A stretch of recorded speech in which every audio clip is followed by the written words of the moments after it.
Continuamos o estudo do direito econômico e agora iniciamos o capítulo 6.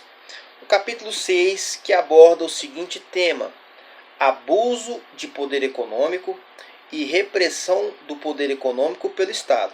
Então vamos lá, no capítulo 6 vamos falar de dois temas: abuso do poder econômico e repressão do poder econômico pelo Estado. Primeiro item: conceito de antitruste e seus objetivos. O direito da concorrência, também conhecido como direito antitruste, pode ser conceituado como, abre aspas, o conjunto de regras e instituições destinadas a apurar e a reprimir as diferentes formas de abuso do poder econômico e a promover a defesa da livre concorrência. Fecha aspas. Partindo da Constituição Econômica, há uma ênfase no combate ao abuso do poder econômico como uma atuação protetiva da concorrência e da livre iniciativa. Como já dito, os monopólios e que mais ligeiramente praticam condutas contrárias ao desiderato constitucional. Como já dito, os monopólios é que mais ligeiramente praticam condutas contrárias ao desiderato constitucional. Daí a preocupação que sempre se teve com eles. As razões são históricas e bastante evidentes. Na verdade, a economia nacional, desde os tempos de colônia, alicerçou-se em torno de monopólios estatais e privados. Essa era a prática do Brasil colônico e continuou nos tempos seguintes, quando do surgimento da economia agrícola cafeeira e a industrial do século XX. Daí a preocupação do direito da concorrência com monopólios e abusos que estes podem praticar, juntamente com um sistema de proteção da economia popular e mesmo de abuso de preços, o que sempre foi preocupação do legislador. A Constituição de 1988, no parágrafo 4º do artigo 173, é nesse sentido. Ou seja, a análise do antitruste não diz só com a eficiência econômica e tudo deve partir de uma análise bem mais ampla, a do direito econômico. O antitruste há de ser entendido como, abre aspas, uma técnica de que lança mão o Estado contemporâneo para a implementação de políticas públicas mediante a repressão ao abuso do poder econômico e a tutela da livre concorrência. Fecha aspas.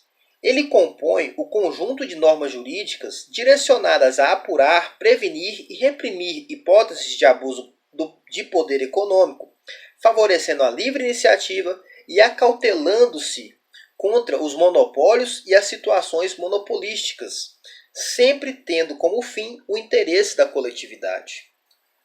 Próximo item. A legislação antitruste é concebida e deve ser interpretada com mobilidade e flexibilidade, por sempre atuar de modo a pôr em prática uma política pública.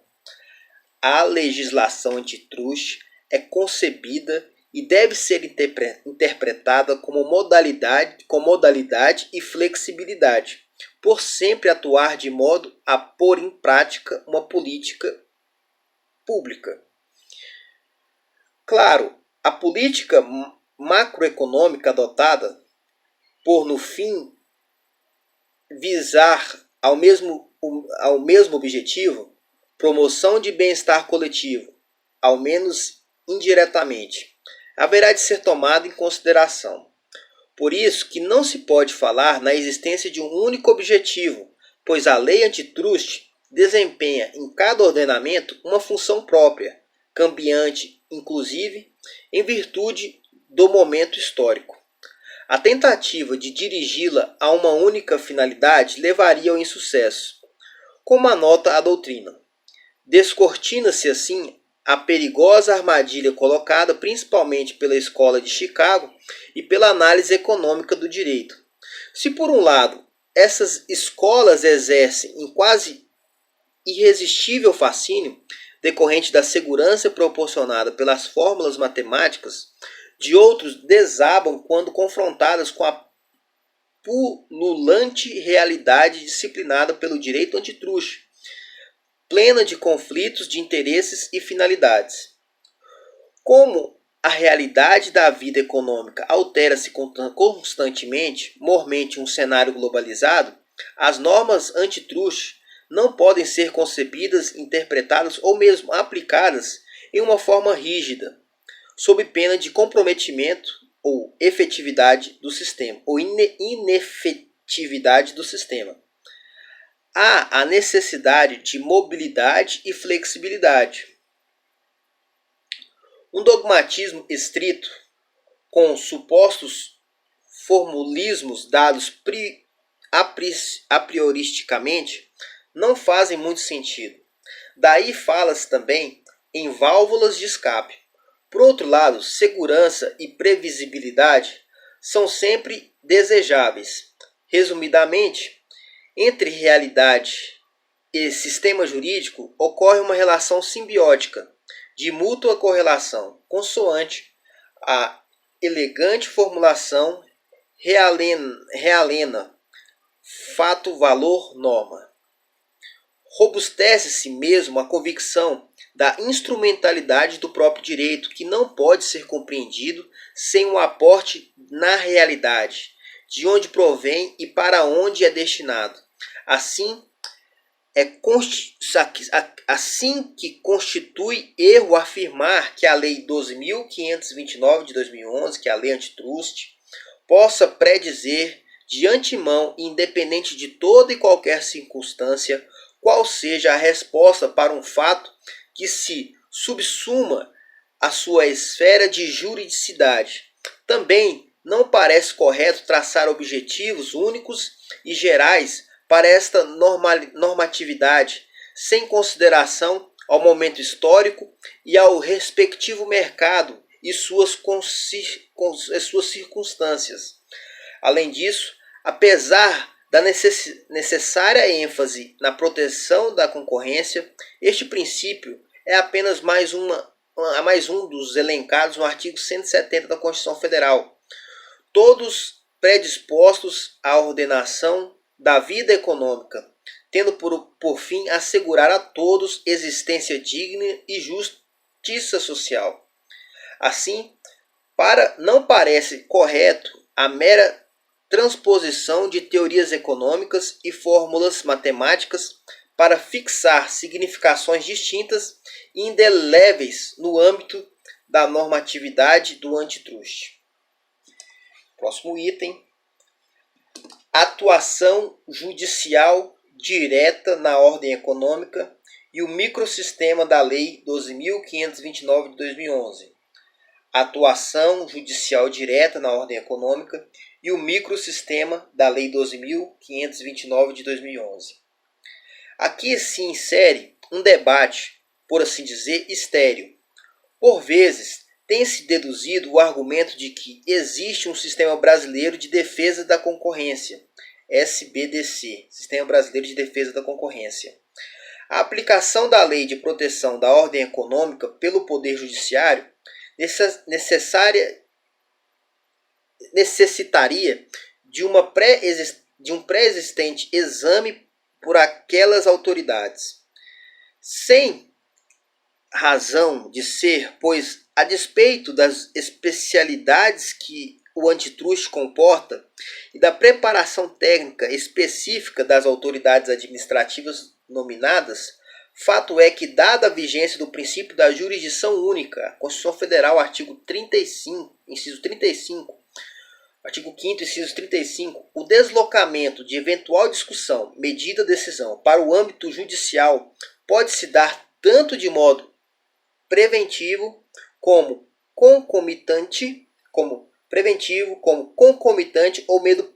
ou mesmo posterior à eventual manifestação da SBDC, Sistema Brasileiro de Defesa da Concorrência.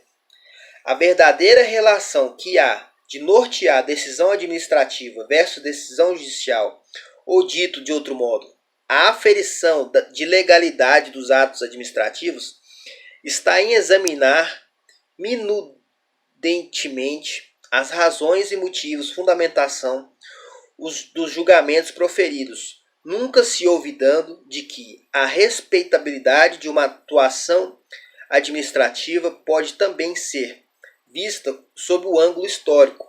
Se o passado é revelador de um desempenho abaixo das expectativas social, tal contexto é reafirmador de que o exame judicial deve ser mais acurado, até para não reverberar influências alheias, no sentido jurídico da expressão. Constituição Federal, artigo 37, caput. Ao contrário, uma forte tradição administrativa de eficaz combate aos atos infrativos, em especial aos casos de abuso do poder econômico, conspira para uma mais sincera aceitabilidade dos caminhos escolhidos pelo SBDC, Sistema Brasileiro de Defesa da Concorrência, na sua atividade judicante.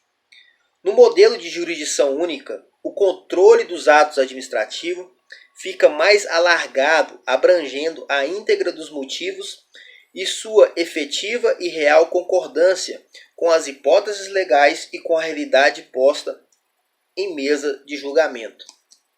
Próximo item. Normas antitrust, instrumentos para implementação de uma política pública. Normas antitrust, instrumentos para a implementação de uma política pública. As normas antitrust têm nítido caráter instrumental, ou seja, servem à implementação de políticas públicas. As normas antitrust têm nítido caráter instrumental, ou seja, servem à implementação de políticas públicas. Através de normas do antitrust, autorizam-se atos concentracionistas, mesmo com prejuízo à concorrência, mas em atenção a outros interesses tidos por superiores naquele momento, sempre observando a principiologia constitucional pertinente, artigo 170, e a própria normatividade da Lei 12.529/2011, e jamais se esquecendo de que a situação dos consumidores não pode ficar pior, seja desautorizando atos de concentração pelos efeitos negativos que projetam sobre a coletividade e demais agentes econômicos. Ou seja, o antitrust já não pode ser visto apenas como uma técnica de eliminação dos efeitos autodestrutíveis do mercado, mas, ao contrário, é instrumento do Estado para a condução do sistema, de valor inestimável para a política econômica, a reestruturação dos mercados e a otimização de um adequado ambiente institucional, fomentadores de um desenvolvimento desejado, são viabilizadas pela política econômica concorrencial, pela política antitrust. E a gente finaliza aqui até o próximo encontro, que a gente vai começar falando sobre a titularidade dos bens protegidos pela Lei de Proteção da Ordem Econômica, artigo 1º, parágrafo único.